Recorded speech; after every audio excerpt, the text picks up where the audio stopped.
Alternate day fasting changed my body, but more importantly, it changed my relationship with my food, my energy, and my body. And I did it in a way that was soft, feminine, and nourishing. Let's get into it. Hey, gorgeous. Hey, it is Toria Germain, and I am here today to talk about my journey with alternate day fasting and my 40 plus pound weight loss, weight release journey. Now, what brought me to alternate day fasting? I'll be quite honest with you, I was desperate. I needed something that would move the scale and that I could see tangibly, not only on the scale, but also in my body. How can I put this? I wanted to feel sexy. I wanted to feel the way that I felt inside, but did not look outside.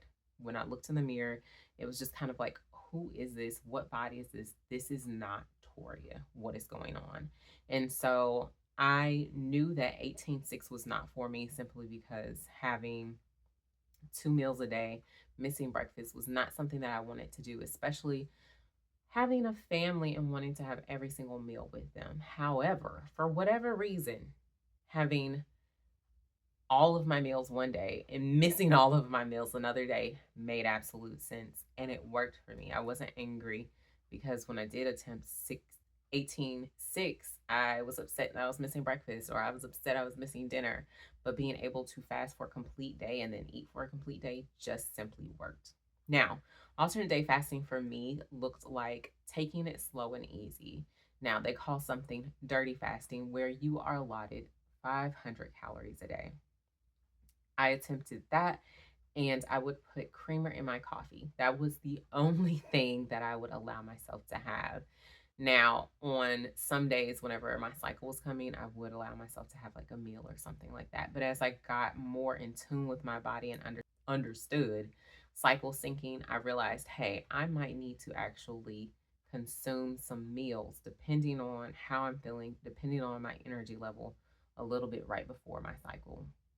Now, into my advanced fasting, I simply eat more on my feast days. These are the days that I am allowed to eat, or I allow myself to eat, and I consume a lot more. Now, carbs, something I absolutely love, especially right before my cycle starts, but we'll get into that.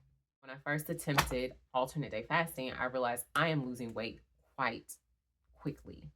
And as I got deeper into it, I realized the foods that were nourishing me, giving me energy, allowing me to feel good, and allowing me to have an easy, beautiful fast, and the foods that simply were not. Now, let's list some of those foods that were not allowing me to have a really good fasting day. Carbs. And this is specifically after my cycle, or not in the phase where I need to eat a whole lot, or I'm not needing to consume more food.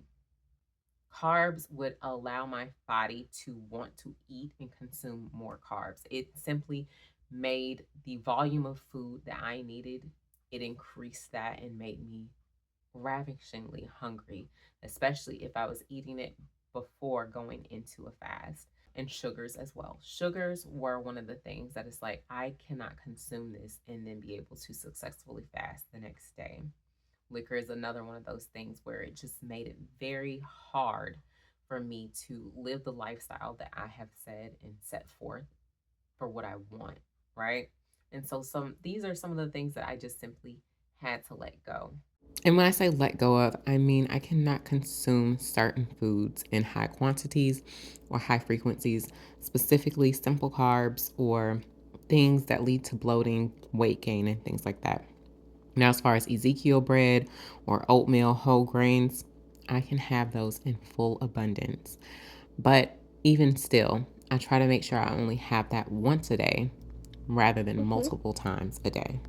One of the things that I did have to learn is not to punish myself. If I had a day where I had full meals and things just didn't work out the way I needed them to on a fasting day, I don't need to go into a 42-hour fast. 36 hours is enough. And I don't need to punish myself nor my body for not committing to and fulfilling that thing. If I have to go somewhere and it's a party and we're having fun, or They have food and whatnot. I'm allowed to eat that. And one of the things that I absolutely love about alternate day fasting is that I can travel and I can eat, right? And one of the things that I did learn this year, because I've been doing alternate day fasting for almost 3 years, is that I can travel and eat. And don't get me wrong, a lot of times I would fast while also traveling, and that works. It works beautifully. However, this year I was eating while traveling on vacation for the 4th of July, and I was losing weight. I was having the sugary things like banana pudding. I was having ribs. I was having a whole bunch of things in seconds, and I was still losing weight. When I tell you my mind was blown, it was blown because it has healed my relationship with food. When I would try to do certain diets or things like that in the past, even Daniel fast, where you give up all processed foods, I would binge eat as soon as I was done. But with alternate day fasting, that just doesn't exist in my reality anymore. It's not something that I do because I am consuming the foods that I enjoy already. So when I'm having something, even if it's a second, I'm not eating until I am fully stuffed. I'm eating until I am satisfied. And it's just yummy and a delicious experience to have, to be able to intuitively eat now when previously I was not able to do that. Another aspect of alternate fasting that I have experienced is the shrinking of my stomach. When you consume less foods, your stomach gets smaller. You don't need to eat as much. So, for example, when I go to Chick-fil-A, I am not able to have a 4-piece chicken strip and a large fry. I'm good with a small or a medium fry and a 3-piece. And I don't even need anything to drink most times because I'm already full. There's no more room for me to eat. And it's not full, like stuffed. I need to go lay down. It's just like I'm satisfied, I'm satiated. I can go about my day and do some other things. And that has truly helped me heal my relationship with my food and my body. Now, the sexy part. When clothes start to fit the way they're supposed to, clock it. Life gets delicious and amazing in ways that I did not expect. Postpartum, trying on clothes and going shopping for new clothes because my body was bigger, it was not a fun experience. But the first time that I went shopping after losing a significant amount of weight, I reached for one size pants or jeans or whatever. It was too big. Now that's what I'm in here for. And so I got a smaller size and it fit perfectly. And when I could, if I could say that feeling in words, it would be super fragilistic expialidocious. And I may have said that wrong, but that's okay. It just felt magical to be able to get a smaller size and it fit. Not only a smaller size, but a size that I used to wear previously before having children. It felt amazing. It felt yummy. It felt spectacular. I felt like not necessarily a girl again, but I felt like I was in my own body. I wasn't looking at my reflection, wondering whose body is this and what's going on. It was like, yes, we're here, we're back, life is good. Now, some of the struggles that women may face while fasting vary, right? Because we have hormones, we have hormone fluctuations throughout a 28 to 38-day cycle that varies, right? And with that, you have to be careful of your caffeine consumption. Now, when I first started doing alternate fasting, I was having maybe 3 cups of coffee a day. And that is a lot. It was so much that it did alter my cycle and kind of stalled it. It came late and gave me a few scares, you know what I mean? But it was because I was altering my hormones. Now, fasting can heal and regulate your hormones, but you do have to consume the foods that will nourish your body and your hormones and what you need specifically at certain times of the month. And that gets into some intricate details that we just aren't going to have time for right now. But being able to nourish your body with whole foods and eliminating your caffeine. Now, alternate day fasting allowed me to pay so much attention to my body and such close attention to my body that I realized caffeine in all forms is actually altering a lot of things within my body, including my sleep. Like, I was not able to get to sleep. That is another part of alternate day fasting. When you get into ketosis, you're already not able to go to sleep because your body is like revving up, trying to create energy with the energy that you have within, which is your fat. But when you are adding caffeine into that, you are really going to have a hard time going to sleep. You're really going to have a hard time waking up. And that is something that I did learn with alternate fasting. Now I only have decaf coffee, and I may have a Coke every like 6 months. It is so just simple when you are able to pay attention to the foods that your body loves. And with fasting, because you are starting with an empty slate the next day, you're able to pay attention to, am I getting groggy? Am I getting sleepy? Am I feeling sluggish? Or is this food actually building me? Is it giving me the energy that I need? Is it allowing me to feel good in this moment? Or is it depleting me of my energy? And that is one of the ways that alternative fasting has healed my relationship with food. Now, another thing that women may struggle with when it comes to alternative fasting is because we have a cycle.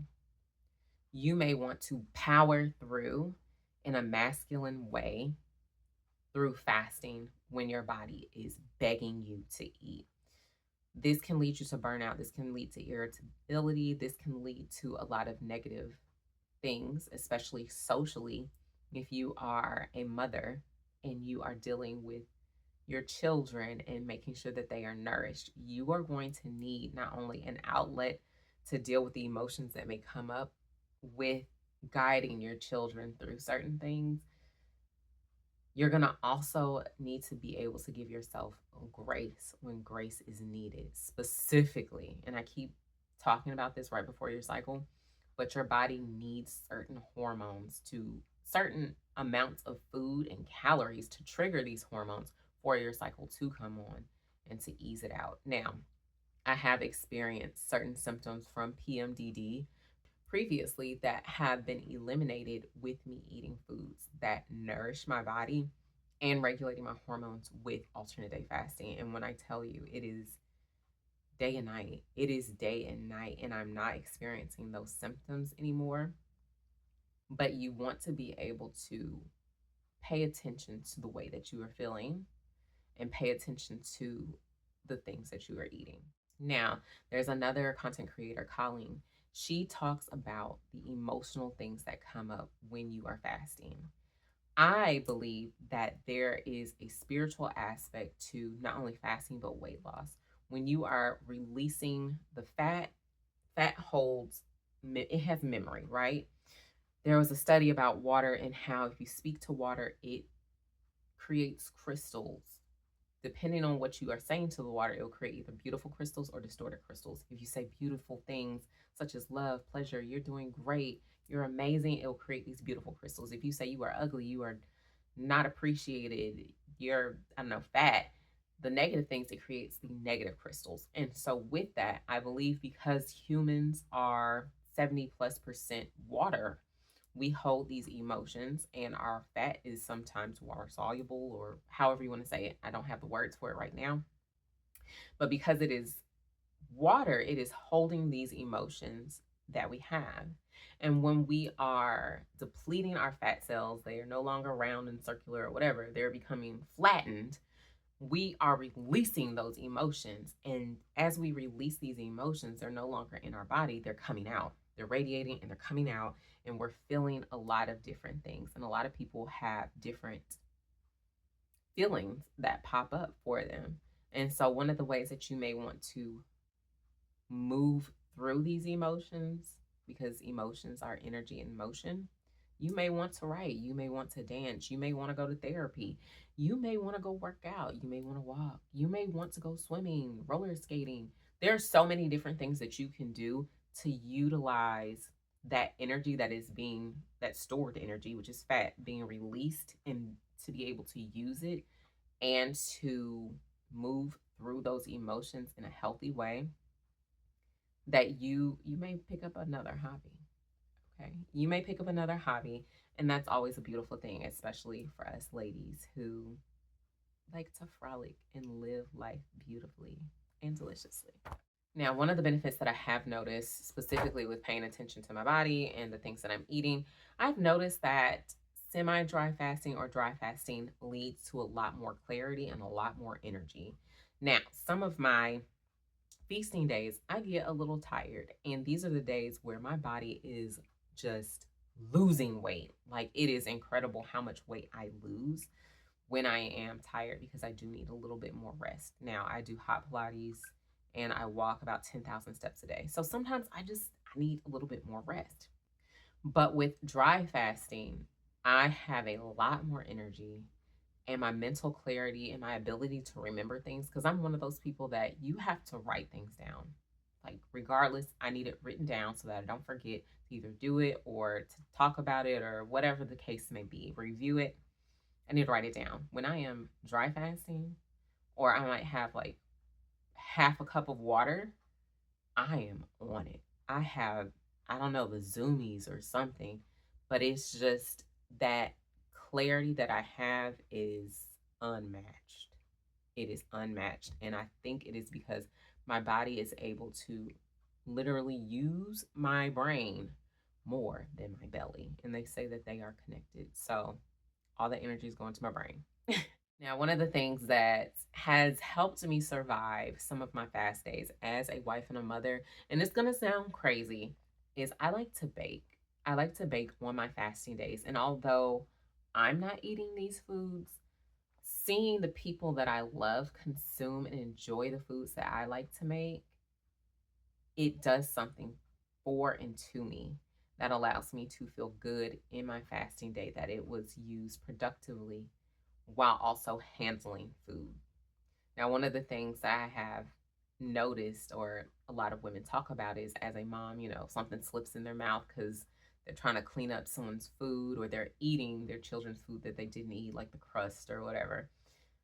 When you start to fast and really get into it, you will build your standard of the types of foods that you consume. It is almost as if my food has to be perfect when I am consuming food. If we don't have bananas for my oatmeal, or we don't have strawberries for it in the morning, I will literally go out to the store at 6 o'clock in the morning to make sure that I have that to break my fast the way that I believe it needs to be done. I only want to consume certain meats that are high quality now. I'm not settling for certain foods because I want the best of the best when I am eating, because I am eating only every other day. So the icing that may have gotten on your finger, wipe it off on a towel. The crust that your children didn't eat, I don't know. I don't have a dog, but you can give it to the dog, put it in the trash, do something with it, because your food almost becomes like a ritual of giving thanks for the temple that you have and that your soul gets to reside in. And that's a beautiful way to think of it, because it is literally allowing you to move about in this world the way in which you do. And it's for you to decide, how do you want to move about this world, and what do you want that to look like? All right, comment below if you have tried fasting, or if you want to.